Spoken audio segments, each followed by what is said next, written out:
Attention, certains faits rapportés dans cet épisode peuvent être choquants.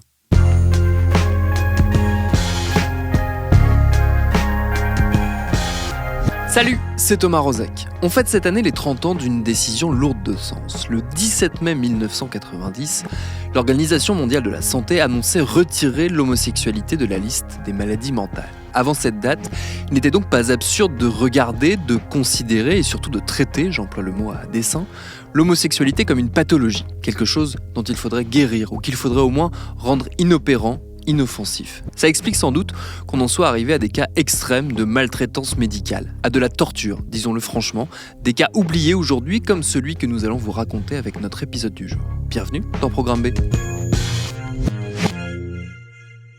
Cette histoire, ce sont nos confrères du magazine Néon qui s'en sont fait l'écho les premiers. Elle se passe en Alsace dans les années 60. Deux jeunes hommes, Michel et Bernard, respectivement âgés de 15 et 18 ans, sont placés en hôpital psychiatrique à Rouffach, à côté de Colmar. Ils sont homosexuels et c'est à ce titre qu'on va leur faire subir une thérapie épouvantable, passant notamment par des injections de drogues psychédéliques à très forte dose. Je vais laisser mon confrère de Néon, le journaliste Mathias Chaillot, rentrer dans le détail de cette histoire. Je lui ai demandé d'ailleurs pour démarrer comment elle avait croisé sa route. En fait, j'ai croisé la route d'une chercheuse d'abord, Zoé Dubus, via Twitter. Moi, je m'intéressais un peu aux thérapies de conversion, donc tous ces systèmes qui servent à changer l'orientation, ou à essayer de changer l'orientation sexuelle des gens. Et cette jeune chercheuse, doctorante en histoire de la médecine, publie un tweet en disant « Je viens de tomber sur une histoire de fou. On a essayé de traiter au LSD et à la mescaline des jeunes homos dans les années 60. » Et donc, je lui ai envoyé un tweet en lui demandant de quoi elle parlait. Elle m'a donné 2-3 infos, m'expliquant qu'elle ne pouvait pas en dire trop parce que elle écrivait un papier scientifique, revu par des pairs pour une publication. Donc, elle ne voulait pas trop que l'info sorte avant, mais elle m'a promis de me tenir au courant. Et puis comme moi je m'intéressais beaucoup au sujet, on a beaucoup échangé. Et puis elle a fini par me dire je vais présenter ça devant une trentaine de personnes à l'université et viens à la conférence si tu veux. Et donc je suis passé et où elle a présenté et détaillé cette histoire. Avant de rentrer dans les détails de l'histoire, on peut peut-être s'arrêter un instant sur cette notion de thérapie de conversion. Tu en as donné la définition générale. On a du mal à mesurer de quelle manière ça a existé et ça existe encore concrètement, notamment en France. Alors, les thérapies de conversion, c'est très large. L'idée générale, effectivement, c'est faire changer d'orientation sexuelle. Alors, la promesse de certains de rendre hétérosexuel. La promesse un peu plus générale, c'est juste d'obtenir l'abstinence, c'est-à-dire d'avoir moins de désir homosexuel sans forcément devenir hétérosexuel.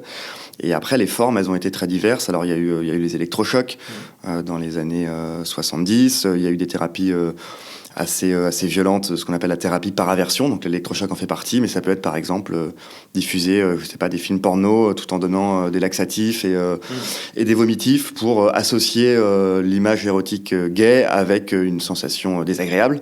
Et puis il y a des thérapies qui sont un peu plus psycho-spirituelles, on va dire, qui cartonnent, qui marchent assez bien en tout cas aux États-Unis. Certaines se basent par exemple sur le principe des 12 étapes des alcooliques anonymes.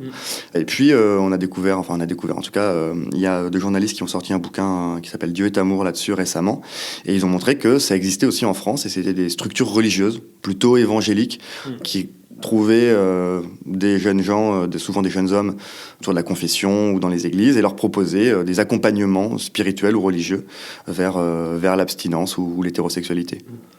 Ce qui est très étonnant, et ça nous ramène à cette histoire qui nous intéresse, au cas de Michel et Bernard, c'est que les cas dont on parle aujourd'hui sont plus de l'ordre de dérives sectaires ou de, on va dire, pour être plus poli, de pratiques religieuses.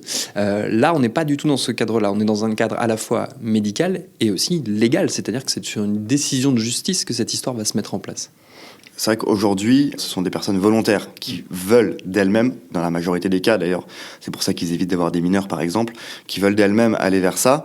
Dans ce cas-là, c'était une décision effectivement juridique, c'est-à-dire que ce sont deux personnes qui ont été placées, une avec 15 ans, l'autre 18 ans, donc elles étaient mineures dans les années 60, et elles ont été placées par un juge pour enfants parce que diagnostiquées homosexuel. Quand il diagnostiquait, c'est parce que c'était une maladie mentale, c'était décrit comme tel en tout cas, en France comme à l'international. Et donc c'est un juge pour enfants qui a pris la décision de les placer, et c'était... Alors, cette histoire précise de Michel et Bernard semble avoir été unique, mais le fait de placer des jeunes gens homosexuels dans les hôpitaux psychiatriques était assez courant, en tout cas.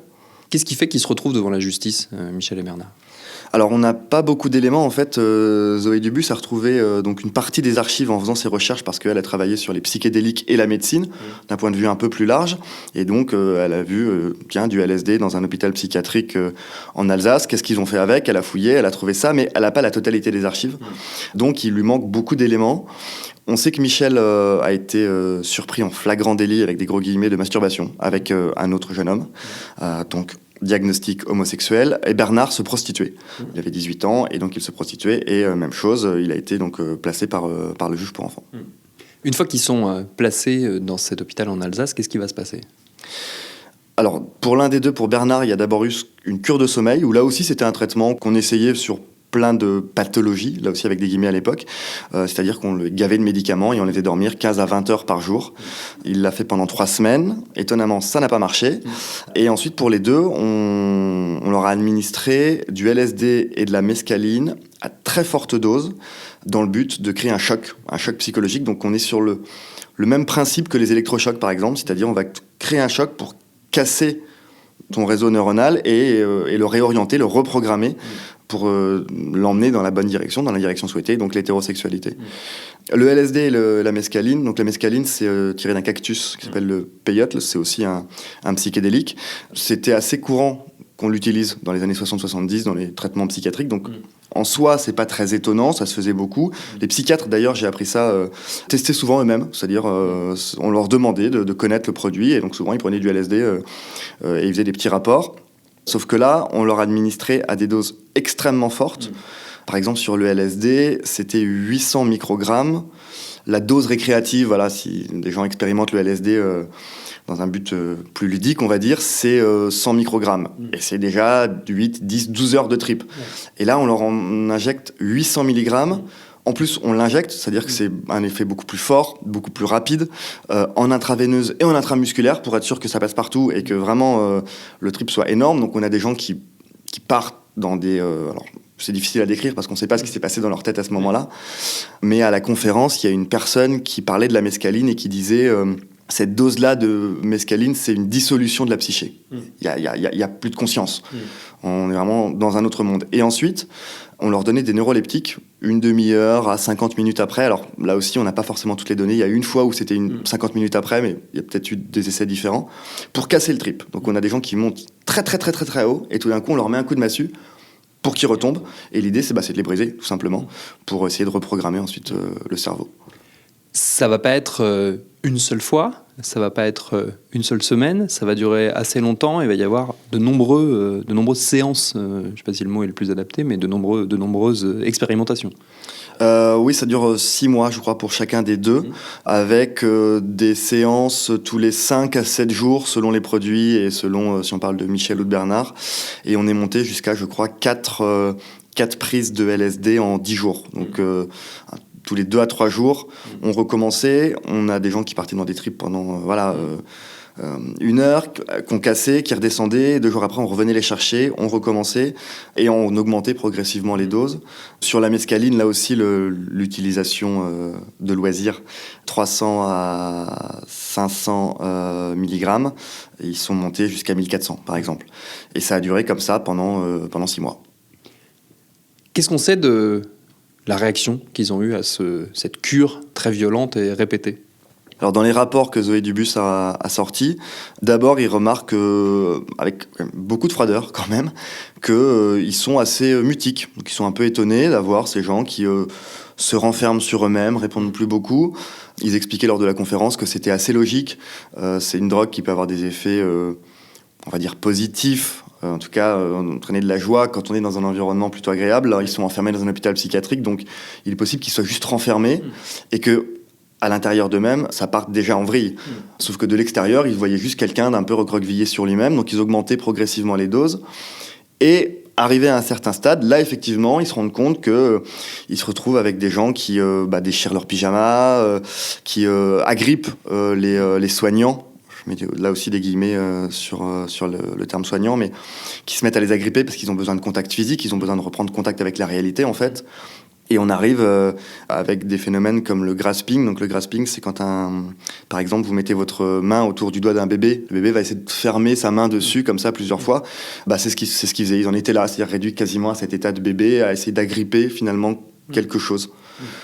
Qu'est-ce qu'on sait de la personnalité et des raisons du psychiatre, du médecin qui a chapeauté et décidé de cette thérapie ?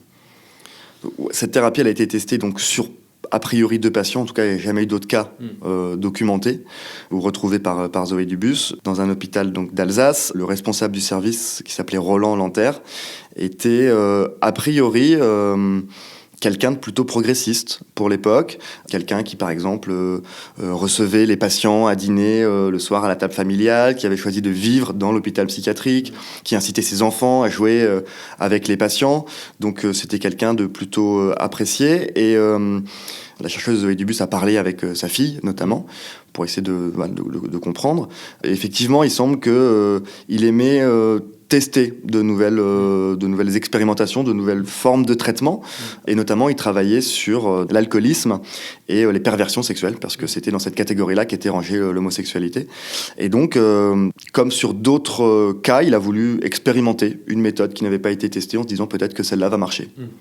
Est-ce qu'on sait quelles conséquences à long terme ça a pu avoir sur Michel et Bernard, sur les 2 principaux concernés de toute cette histoire ? Alors malheureusement, on ne sait pas ce que sont devenus Michel et Bernard. On sait juste qu'ils sont morts dans les années 2010. On n'a même pas leur nom complet. Il faut attendre 25 ans après leur décès pour que les archives soient ouvertes.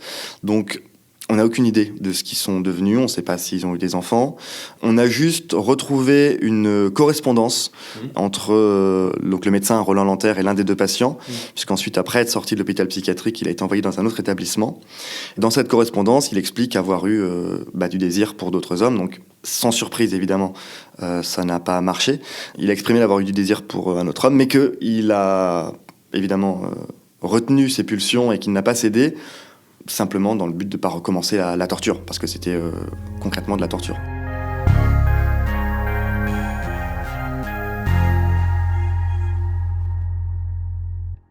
Pour aller plus loin et comprendre le contexte dans lequel s'inscrit cette terrifiante histoire, j'ai passé un coup de fil à la chercheuse qu'évoquait tout à l'heure Mathias et qui est à l'origine de la révélation du cas de Michel et Bernard, Zoé Dubus. Elle est doctorante en histoire à l'université d'Aix-Marseille. Je lui ai demandé de raconter à son tour comment elle était tombée sur cette affaire. Alors c'était il y a 1 an, presque jour pour jour. C'était le 20 février 2019. Et donc j'étais à Paris pour chercher des archives qui traitent de l'usage de psychédéliques en médecine. Et j'étais à Sainte-Anne, à l'hôpital Sainte-Anne, psychiatrique de Paris. Ils ont une bibliothèque là-bas qui est accessible au public. Et donc, je cherchais dans les volumes qu'ils ont là-bas toutes les communications, toutes les conférences, tous les articles qui pouvaient traiter de l'usage de psychédéliques en médecine. Et je suis tombée par hasard sur une note qui concernait... Alors sur l'introduction, le titre, c'était pervers sexuel délinquant et éthylique chronique. Donc éthylique chronique, ça veut dire des alcooliques. Et pervers sexuel délinquant, pour moi, ça veut dire pédophile. En fait, je pensais que j'allais voir des cas de pédophiles. Et en fait, en lisant, il y avait 3 cas de pervers sexuel délinquant, un pédophile effectivement, et puis 2 jeunes pour lequel le diagnostic qui était noté, c'était juste homosexualité. Et donc, c'est comme ça que j'ai découvert, assise par terre, à l'hôpital psychiatrique de Sainte-Anne, dans la bibliothèque, cette étude de cas un peu vraiment horrible. Et voilà, ça fait partie de ma thèse, de chercher comme ça tous les articles, toutes les conférences qui ont été oubliées, en fait, de les faire réémerger, redécouvrir ces choses-là et revoir en France l'usage des psychédéliques qui avait été fait à cette période. Justement, ça nous ramène à une période qu'on a un petit peu oubliée de la médecine française, donc à la fois, comme on le comprend dans ton explication, où on criminalisait l'homosexualité, en tout cas on la psychiatrisait énormément jusqu'aux années 80, et aussi où on avait recours à des drogues psychédéliques dans le cadre de soins, dans le cadre de thérapie. À quel point, on a du mal à se rendre compte à quel point c'était normalisé, cet usage des psychédéliques? Alors en France, c'était pas normalisé. C'est ce qui est un petit peu particulier parce que à cette période-là, donc à partir du milieu des années 50, le LSD et les autres psychédéliques, donc la psilocybine, c'est les champignons hallucinogènes, et puis la mescaline, sont utilisés en médecine, en psychiatrie, partout dans le monde, et dans certains services, ils sont utilisés vraiment comme des médicaments classiques. Ils font partie de la pharmacopée. Et c'est pas le cas en France. En France, on reste vraiment dans une démarche d'expérimentation. Donc, d'après les sources, c'est pour l'instant des recherches qui émergent à peine en France. Le champ de ces études-là historiques émerge juste maintenant. Donc, je fais partie de la première génération de chercheurs et de chercheuses qui s'interrogent sur les usages qui ont été faits des psychédéliques en France. Donc, moi, j'ai retrouvé 7 équipes en France qui ont expérimenté avec le LSD. La plus grosse équipe, elle a travaillé avec 200 patients. Donc, c'est pas des traitements qui sont mis en place pour tous les patients dans les hôpitaux psychiatriques. C'est un petit peu à la volonté des psychiatres et de leur connaissance des substances. Et c'est ce qui est vraiment très, très original dans cette étude de cas-là. C'est un tout petit hôpital d'Alsace. On comprend pas bien comment est-ce que le médecin en chef de ce service-là s'est dit « Tiens, je vais essayer le LSD avec certains de mes patients ». C'est un petit peu mystérieux, mais voilà, c'est le début des recherches en histoire sur cette thématique. Donc, on découvre peu à peu. Mais ça n'a pas été un usage général. Et donc le LSD, moi je travaille spécifiquement sur le LSD, était utilisé en psychiatrie en France, principalement pour essayer de mieux comprendre la schizophrénie. Donc on l'utilisait pour voir quelles étaient les réactions des patients, et puis pour voir surtout quelles substances arrêtaient les symptômes du LSD, parce qu'on pensait que les effets du LSD se rapprochaient des effets schizophrènes. Et donc, que si on trouvait une substance qui arrêtait les effets du LSD, on allait aussi trouver un médicament à la schizophrénie. Donc, c'est surtout dans cette dimension-là que c'est utilisé en France à cette époque. Dans le cas qui nous intéresse et qui a retenu notre attention à tous, en l'occurrence, ça n'est pas donc la schizophrénie, on l'a dit. Ce qui frappe, c'est le côté... j'ai pas envie de dire barbare, mais c'est quasiment ça, le côté presque torture qui ressort, ça nous confronte à un visage de la médecine qu'on n'a pas forcément du point de vue du grand public. En fait, ça s'inscrit dans des pratiques thérapeutiques à cette époque-là, où il n'y a pas encore les traitements neuroleptiques qui commencent un petit peu à arriver, mais on est encore vraiment dans une psychiatrie qui réfléchit en termes de choc. Donc de choc psychique, donc on a les lobotomies, les électrochocs, les comas insuliniques, tout ça c'est des traitements qu'on inflige aux patients à cette époque-là.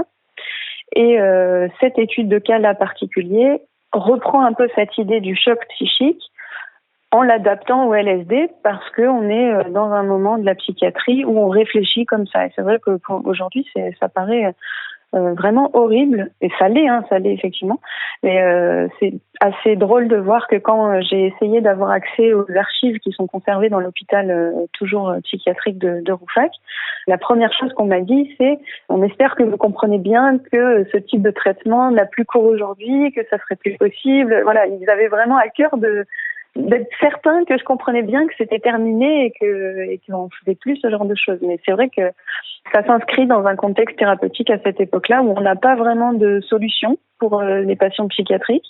Et donc, on teste beaucoup de choses et beaucoup de choses qui sont violentes. Et dans le cas de ces deux jeunes hommes-là, il y a aussi peut-être derrière une idée de rédemption. Il faudrait souffrir ou il faudrait en passer par quelque chose d'extrêmement difficile pour accéder à la guérison, en fait. Normalement, le LSD n'est pas du tout employé dans des types de thérapies aussi violentes. C'est même vraiment tout le contraire, en fait.